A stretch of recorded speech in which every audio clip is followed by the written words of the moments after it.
सभी को नमस्कार। आपका स्टडी एट होम चैनल पर स्वागत है। आज हम लेकर आए हैं आपके लिए 4 अक्टूबर से लेकर 10 अक्टूबर तक का करंट अफेयर। तो आइए शुरू करते हैं।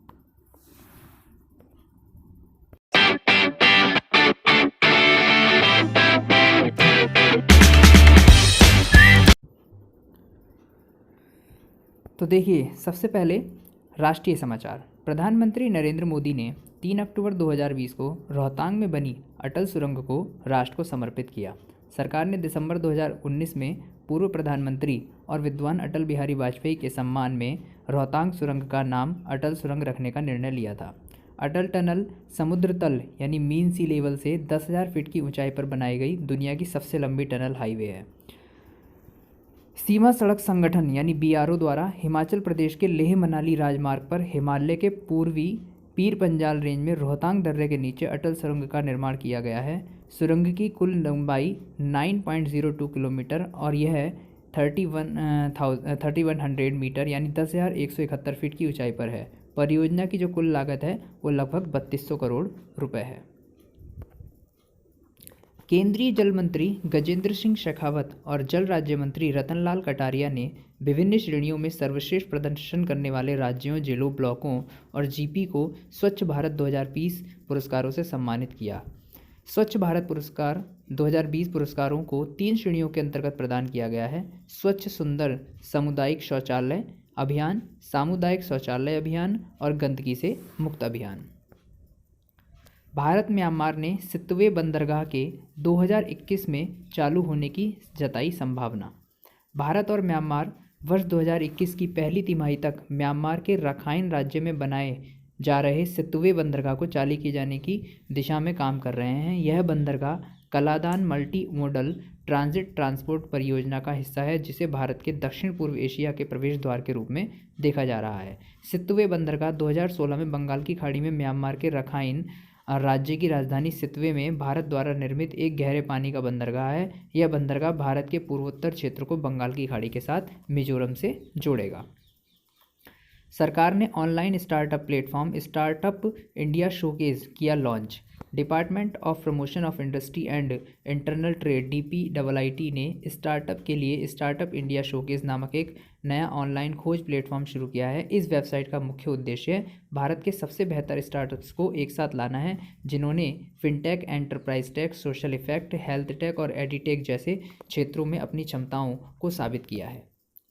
केंद्रीय कपड़ा मंत्री स्मृति ईरानी ने वीडियो कॉन्फ्रेंसिंग के जरिए द्वितीय कपास दिवस पर भारतीय कपास के लिए अब तक का पहला ब्रांड एवं लोगो लॉन्च किया। भारत के प्रीमियम कपास को विश्व कपास व्यापार में कस्तूरी कपास के रूप में जाना जाएगा। कस्तूरी कॉटन ब्रांड सफ़ेदी, चमक, मृदुलता, शुद्धता, शुभ्रता, अनूठापन एवं भारतीयता का प्रतिनिधित्व करेगा। केंद्रीय मंत्री पीयूष गोयल को हाल ही में हुए केंद्रीय मंत्री रामविलास पासवान के निधन के बाद उनके मौजूदा मंत्रालय के अलावा उपभोक्ता मामलों, खाद्य और सार्वजनिक वितरण मंत्रालय का अतिरिक्त प्रभार सौंपा गया है। गोयल वर्तमान में केंद्रीय रेल मंत्री और वाणिज्य और उद्योग मंत्री के रूप में सेवारत हैं। अब कुछ राज्य समाचार। गुजरात सरकार ने की डिजिटल सेवा हेतु कार्यक्रम की शुरुआत। गुजरात सरकार ने राज्य के ग्रामीण क्षेत्रों में सार्वजनिक कल्याण करने की दिशा में प्रौद्योगिकी का अधिकतम उपयोग सुनिश्चित करने के लिए डिजिटल सेवा सेतु कार्यक्रम शुरू करने की घोषणा की है।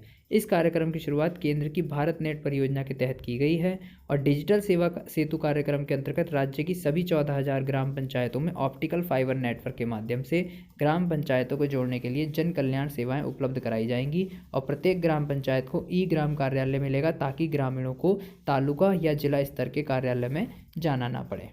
अब अगला देखते हैं। यूपी सरकार ने जेवर एयरपोर्ट के लिए ज्यूरिक एयरपोर्ट के साथ किया करार। उत्तर प्रदेश सरकार ने 40 साल की अवधि के लिए जेवर में बनने वाले नोएडा इंटरनेशनल एयरपोर्ट के डिज़ाइन, निर्माण और संचालन के लिए ज्यूरिक इंटरनेशनल एयरपोर्ट के प्रतिनिधियों के साथ एक रियायत समझौते पर हस्ताक्षर किए हैं। इस हवाई अड्डे को सार्वजनिक निजी भागीदारी यानी पब्लिक प्राइवेट पार्टनरशिप के रूप में विकसित किया जाएगा और जिसकी 2020 में चालू होने की संभावना है। ग्रीनफील्ड हवाई अड्डे के लिए 29,560 करोड़ रुपए की लागत वाले रियायत समझौते के लिए उत्तर प्रदेश सरकार की एजेंसी और Yamuna international airport private limited के बीच साझेदारी हुई है। इस परियोजना के लिए ज्यूरिख हवाई अड्डे से एक विशेष प्रयोजन वाहन मंगाया गया है। इसके अलावा मेघालय सरकार ने राज्य में सेंटर ऑफ एक्सीलेंस की स्थापना के लिए इजराइल के साथ साझेदारी की। मेघालय सरकार ने राज्य के किसानों की आजीविका को बेहतर बनाने और उन्हें बढ़ावा देने के लिए राज्य की उच्च मूल्य वाली सब्जियों के लिए अपनी तरह के पहले उत्कृष्टता केंद्र यानी सेंटर ऑफ एक्सीलेंस की स्थापना करने के लिए इजराइल के साथ साझेदारी की है। इसके अलावा उत्तराखंड सरकार ने मुख्यमंत्री सौर स्वरोजगार योजना का किया शुभारंभ। उत्तराखंड के मुख्यमंत्री त्रिवेंद्र सिंह रावत ने उत्तराखंड में देहरादून के वीर चंद्र सिंह गढ़वाली सभागार में मुख्यमंत्री सौर स्वरोजगार योजना का शुभारंभ किया है। इस योजना का जो उद्देश्य है वो युवाओं को स्वरोजगार के लिए प्रोत्साहित करना और हरित ऊर्जा के लिए उत्पादन को बढ़ावा देना है। इस योजना में युवा और प्रवासी श्रमिकों को लाभ पहुंचाने का लक्ष्य रखा गया है जो महामारी के कारण देश के विभिन्न हिस्सों से नौकरी छोड़कर राज्य में वापस लौट आए। अब आइए देखते हैं अगला। अब कुछ अंतर्राष्ट्रीय समाचार। चीन अंतरिक्ष में भेजेगा पहला asteroid mining robot. IEEE spectrum report Beijing स्थित कंपनी ने अंतरिक्ष में संसाधनों की पहचान और खोज करने के लिए नवंबर 2020 तक दुनिया के पहले खनन रोबोट यानी एस्टेरॉयड माइनिंग रोबोट को अंतरिक्ष में भेजने के लिए तैयार किया है। इस माइनिंग रोबोट को एक चीनी लॉन्ग मार्च सीरीज के रॉकेट द्वारा अंतरिक्ष में लॉन्च किया जाएगा। इसके अलावा रूस ने सिरकॉन हाइपरसोनिक मिसाइल का किया सफल परीक्षण। रूस ने आर्कटिक में सिरकॉन हाइपरसोनिक क्रूज मिसाइल का सफल परीक्षण किया है। इस मिसाइल को व्हाइट आर्क रूसी आर्कटिक में एडमिरल गोर्शकोव फ्रिगेट से लॉन्च किया गया था। मिसाइल ने 28 किलोमीटर अप नई प्रक्षेप वक्र की अधिकतम ऊंचाई के साथ 450 किलोमीटर की दूरी तय की। यह उड़ान परीक्षण 4.5 मिनट तक चला और मिसाइल मैक 8 पर एक हाइपरसोनिक गति तक पहुंच गई। यह मिसाइल एक scramjet powered antiship hypersonic cruise missile है। इसके अलावा कुवैत के प्रधानमंत्री सबा अल खालिद अल सबा ने इस्तीफा दिया। प्रधानमंत्री सबा अल खालिद अल सबाने के नेतृत्व वाली कुवैती सरकार ने नवंबर 2020 में होने वाली आगामी आम चुनाव के चलते अमीर नवाक अल अहमद अल जवर अल सबा को अपना इस्तीफा सौंप दिया। उन्होंने 2019 में ही PM के रूप में कार्यभार संभाला था। इसके अलावा अब्दुल्ला सेकंड ने बिशर अल खसावने को नियुक्त किया जॉर्डन का नया प्रधानमंत्री। अब कुछ रक्षा समाचार। भारत ने ओडिशा तट पर शौर्य मिसाइल का किया सफल परीक्षण। रक्षा अनुसंधान और विकास संगठन DRDO ने ओडिशा के तट के बालासोर में सतह से सतह पर मार करने वाली परमाणु सक्षम बैलिस्टिक मिसाइल शौर्य के नए संस्करण का सफल परीक्षण किया। परमाणु सक्षम मिसाइल का नया संस्करण लगभग 800 किलोमीटर की सीमा में लक्ष्य को मार गिराने में सक्षम है। मौजूदा मिसाइल की तुलना में यह मिसाइल हल्की और संचालन में आसान होगी। DRDO ने इसके अलावा supersonic missile assisted release of torpedo का भी किया सफल उड़ान परीक्षण। DRDO ने ओडिशा तट के व्हीलर द्वीप से supersonic missile assisted release of torpedo यानी स्मार्ट, इसका फुल फॉर्म है, इसका सफलतापूर्वक परीक्षण किया है। मिसाइल के उड़ान भरने और ऊंचाई तक पहुंचने और नोज कोन को अलग करने और टॉर्पीडो रिलीज करने और वेलोसिटी रिडक्शन मैकेनिज्म की तैनाती सहित सभी मिशन लक्ष्य को सफलतापूर्वक पूरा कर लिया गया है। इसके अलावा इंडियन कोस्ट गार्ड के 7वें अपतटीय गश्ती पोत विग्रह का हुआ जलावतरण। भारतीय तटरक्षक बल यानी इंडियन कोस्ट गार्ड के 7वें अपतटीय गश्ती पोत यानी ऑफ शोर पेट्रोल वेजल विग्रह इसका नाम है। इसका औपचारिक रूप से तमिलनाडु में चेन्नई के कट्टुपल्ली बंदरगाह पर जलावतरण किया गया। रक्षा मंत्रालय ने 2015 में लार्सन एंड टुब्रो कंपनी को 7 ऑफशोर पेट्रोलिंग वेसल के निर्माण का अनुबंध किया था, जिसमें से अंतिम पोत का जलावतरण किया गया है। इसके अलावा DRDO ने एंटी रेडिएशन मिसाइल रुद्रम का किया सफल परीक्षण। DRDO ने ओडिशा के तट व्हीलर द्वीप पर एक नई पीढ़ी के एंटी रेडिएशन मिसाइल रुद्रम 1 का सफल उड़ान परीक्षण किया है। इस मिसाइल को Su-30 Mk1 लड़ाकू विमान से लॉन्च किया गया था। ध्वनि की गति से 2 या 3 गुना अधिक वाली यह मिसाइल दुश्मन की रडार प्रणाली, संचार नेटवर्क और वायु रक्षण प्रणालियों की एक विस्तृत श्रृंखला को 250 किलोमीटर की दूरी तक मार गिराने में सक्षम है। तटीय सुरक्षा अभ्यास सागर कवच का हुआ समापन। इसके अलावा जो भारतीय नौसेना है उसके द्वारा इंडियन कोस्ट गार्ड और केरल की तटीय सुरक्षा में लगे सभी हितधारकों के साथ सागर कवच नामक 2 दिवसीय तटीय सुरक्षा अभ्यास किया गया। यह संयुक्त अभ्यास कोची केंद्र की निगरानी में किया गया था। अब अगला देखते हैं। आइए अब देखते हैं कुछ बैंकिंग समाचार। केंद्र सरकार ने 3 इकोनॉमिस्ट को नियुक्त किया रिजर्व बैंक की MPC का नया सदस्य। भारत सरकार ने भारतीय रिजर्व बैंक की 6 सदस्यीय दर निर्धारण मौद्रिक नीति समिति में 3 प्रतिष्ठित अर्थशास्त्रियों को सदस्य के रूप में नियुक्ति की है। सरकार ने MPC के इन 3 सदस्यों के चयन के लिए एक समिति गठित की थी।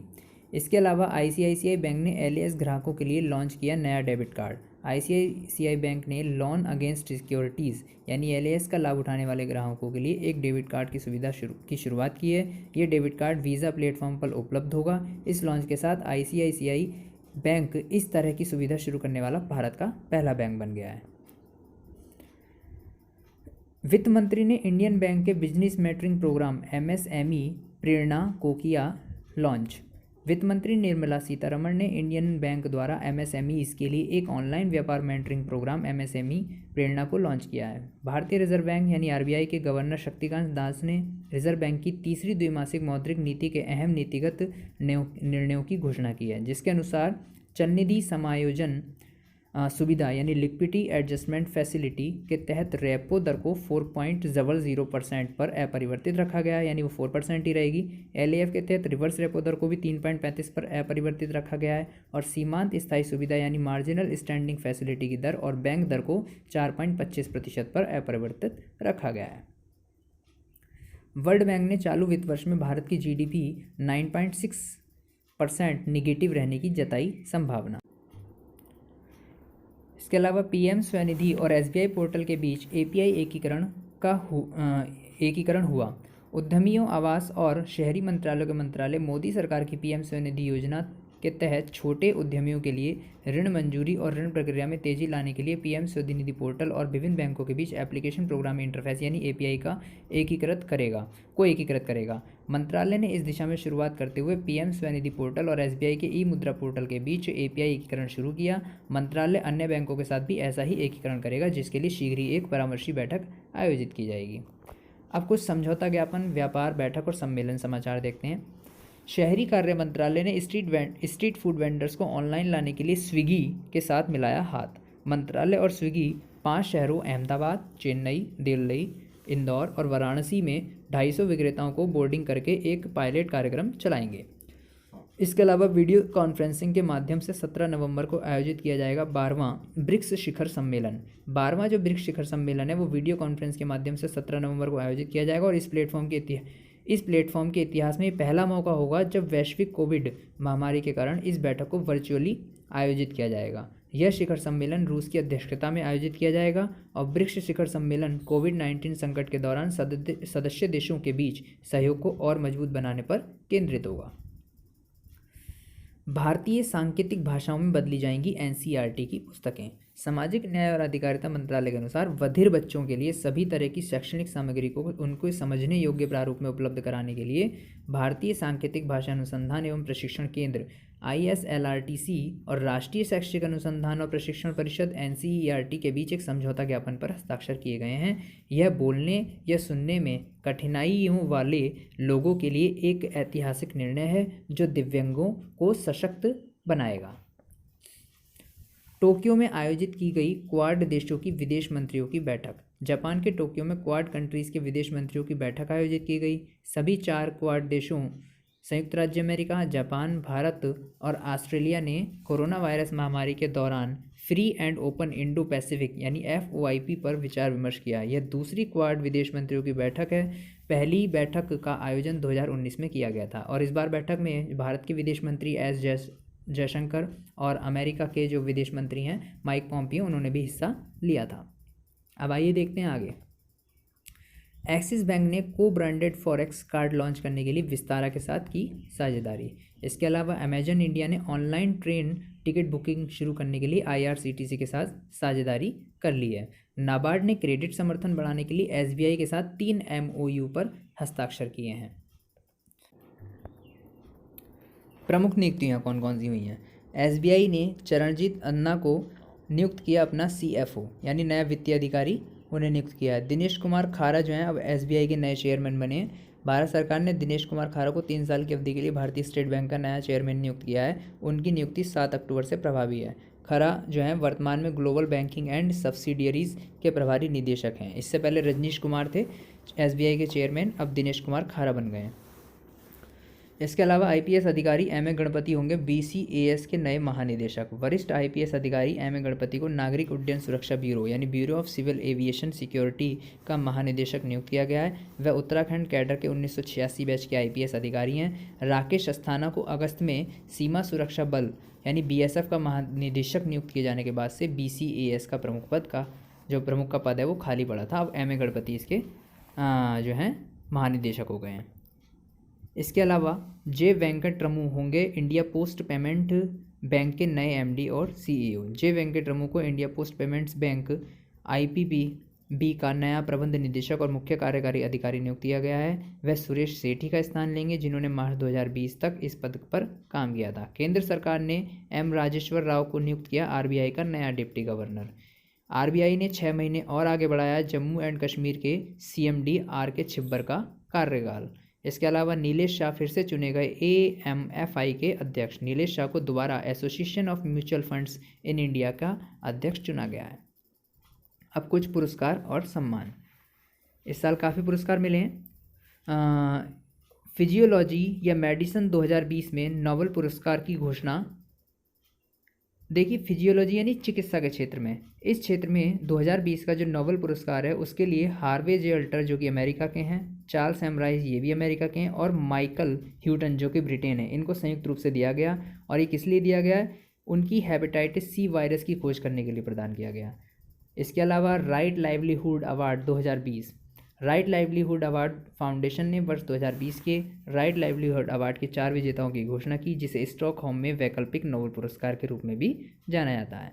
4 कार्यकर्ता बेलारूस के एलन वालियास्की, ईरान के नसरीन सोतोडेह और संयुक्त राज्य अमेरिका के ब्रायन स्टीवेंसन और निकारागुआ के लोटी कनिंगम ब्रेन ने समानता, लोकतंत्र, न्याय और स्वतंत्रता के लिए दिए अपने योगदान के लिए 2020 का पुरस्कार ये साझा किया। यानी जो लाइवलीहुड अवार्ड मिला गया इन 4 नेताओं को मिला। अब आइए अगला देखते हैं। वर्ष 2020 के जो फिजिक्स का जो नोबेल पुरस्कार है वो 2 भागों में विभाजित किया गया है। इसमें से आधा पुरस्कार रोजर पेनरोज को उनकी black hole formation is a robust prediction of the general theory of relativity यानी ब्लैक होल की उत्पत्ति सापेक्षता के सामान्य सिद्धांत का एक मजबूत पूर्वानुमान खोज के लिए दिया गया है, जबकि दूसरा आधा भाग हमारी गैलेक्सी के केंद्र में सुपर मैसिव कॉम्पैक्ट ऑब्जेक्ट की खोज के लिए रेनहार्ड गेंजल और एंड्रिया घेज को संयुक्त रूप से दिया गया। इसके अलावा Indo American chamber of commerce ने बिजनेस आइकन रतन टाटा को भारत यूएसए के बिजनेस रिलेशनशिप में निभाई उनकी महत्वपूर्ण भूमिका और ग्लोबल लीडरशिप में हासिल की उनकी जीवन भर की उपलब्धि के लिए लाइफ टाइम अचीवमेंट अवार्ड प्रदान किया गया है। नोबेल प्राइज़ फॉर केमिस्ट्री 2020, इस साल का जो केमिस्ट्री का नोबेल पुरस्कार है वो जीनोम एडिटिंग नई पद्धति खोजने के लिए इमैनुअल चार्पियर और जेनिफर ए डोडना को दिया गया है। रसायन विज्ञान के लिए दिया जाने वाला नोबेल पुरस्कार royal academy of sciences Stockholm Sweden द्वारा प्रदान किया जाता है। साल 2020 का साहित्य का जो नोबेल पुरस्कार है वो अमेरिकी कवि लुई ग्लूक को उनकी बेमिसाल काव्य आवाज़ के लिए दिया गया है, जो कि खूबसूरती के साथ व्यक्तिगत अस्तित्व को सार्वभौमिक बनाती है। साहित्य का नोबेल पुरस्कार स्वीडिश एकेडमी स्टॉकहोम स्वीडन द्वारा ही प्रदान किया गया है। इसके अलावा प्रसिद्ध ओडिशा के जो कवि हैं ओडिया कवि नित्यानंद नायक को 2017 में प्रकाशित उनकी कविता सेते बिलाकू नतिभा के लिए प्रतिष्ठित सरला पुरस्कार से सम्मानित किया जाएगा।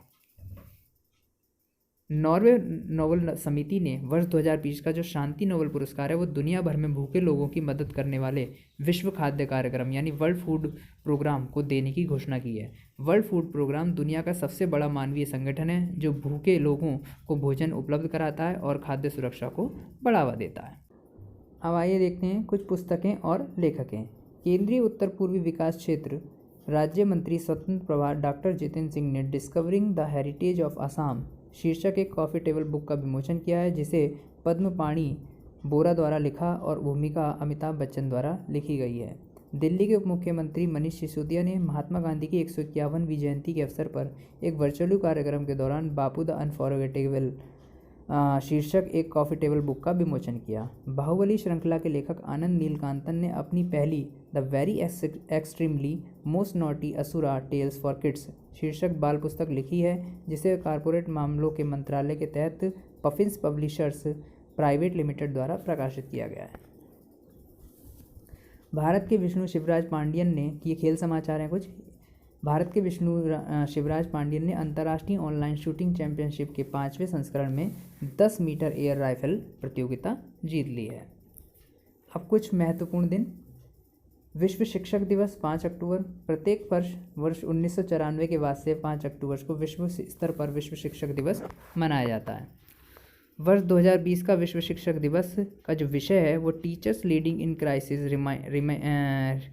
रिमेजिनिंग द फ्यूचर की थीम के साथ मनाया गया। वर्ल्ड हैबिटेट डे 5 अक्टूबर को मनाया गया। संयुक्त राष्ट्र हर साल जो है अक्टूबर महीने के पहले सोमवार को वर्ल्ड हैबिटेट डे मनाया जाता है। हर साल 2020 में यह दिन 5 अक्टूबर को, इस साल जो 2020 में मनाया गया वो 5 अक्टूबर को मनाया गया। ये दुनिया भर में हमारे कस्बों और शहरों की स्थिति पर प्रकाश डालने और सभी के लिए पर्याप्त आश्रय के बुनियादी अधिकार को चिन्हित करने के लिए मनाया जाता है। जो इस साल की जो थीम रही है वो है housing for all a better urban future, जो रहने के लिए उपयुक्त जगह के रूप में पहले से कहीं ज़्यादा महत्वपूर्ण हो गई है। इसके अलावा वन्य जीव सप्ताह 2 से 8 अक्टूबर तक मनाया जा रहा है। भारत में प्रत्येक वर्ष वनस्पतियों और जीवों की सुरक्षा और संरक्षण के उद्देश्य से 2 से 8 अक्टूबर के दौरान वन्य जीव सप्ताह मनाया जाता है।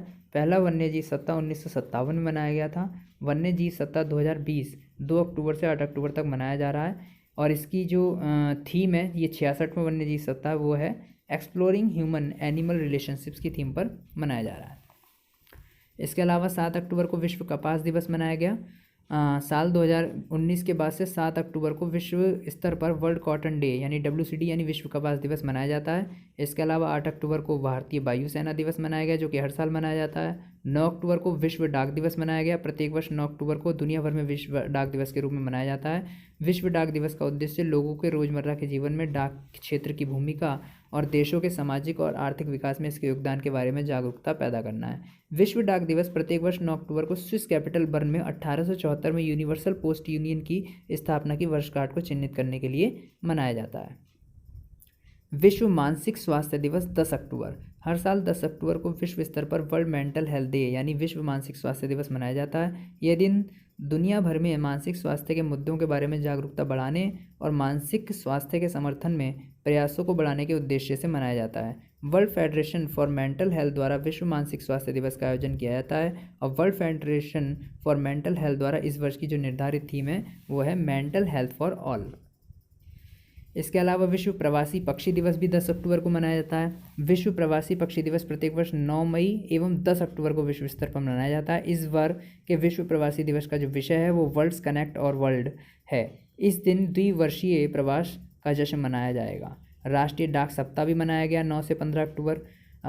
विश्व डाक दिवस के उपलक्ष्य में डाक विभाग द्वारा 9 से 15 अक्टूबर 2020 के दौरान राष्ट्रीय डाक सप्ताह मनाया जा रहा है और राष्ट्रीय डाक दिवस भी 9 अक्टूबर को होता है। हर साल 9 अक्टूबर को नहीं, गलत हो गया यहाँ पे, 10 अक्टूबर को। भारत में हर साल 10 अक्टूबर को राष्ट्रीय डाक दिवस मनाया जाता है। इसे राष्ट्रीय डाक दिवस के विस्तार के रूप में मनाया जाता है, जिसे दुनिया भर में 9 अक्टूबर को मनाया जाता है। यानी विश्व भर में 9 अक्टूबर को, भारत में 10 अक्टूबर को मनाया जाता है और भारत में इसीलिए 9 से 15 अक्टूबर तक जो है वो राष्ट्रीय डाक सप्ताह भी मनाया गया।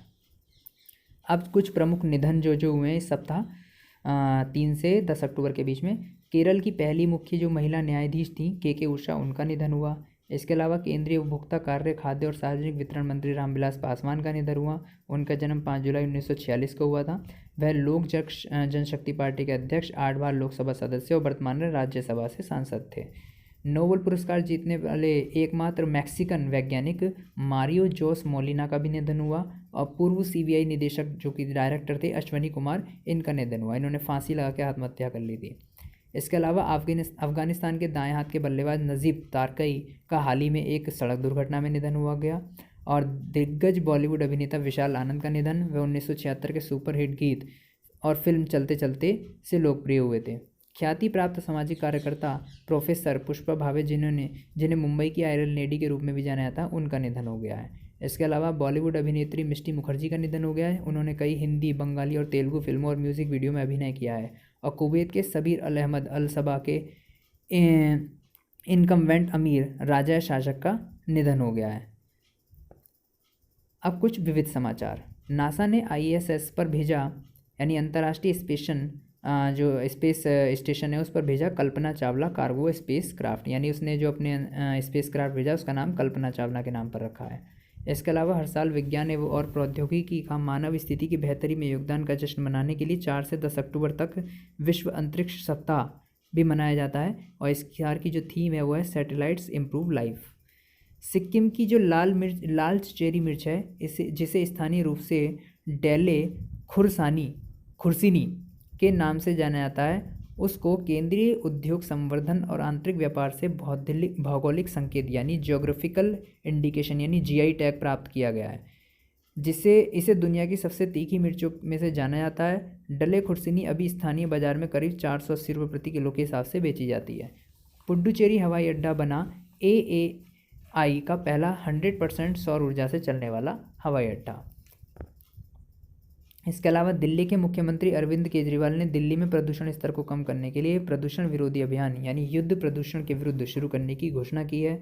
इसके अलावा centre for development of advance computing CDAC Bharat के सबसे बड़े HPC AI सुपर कंप्यूटर परम सिद्धि AI को विकसित करेगा। यह पहल भारत को वैश्विक AI सुपर कंप्यूटिंग रिसर्च और इनोवेशन के शीर्ष देशों के साथ लाकर खड़ा कर देगा।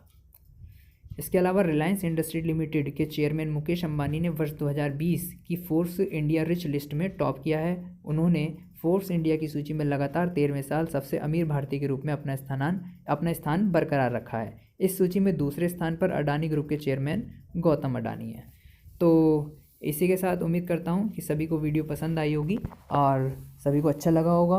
हो सकता है कुछ चीज़ें रह गई हों, लेकिन मैंने कोशिश की कि इसमें सारे से सारा जो पॉइंट्स हैं वो इसमें लेकर जोड़ने की कोशिश करूँ।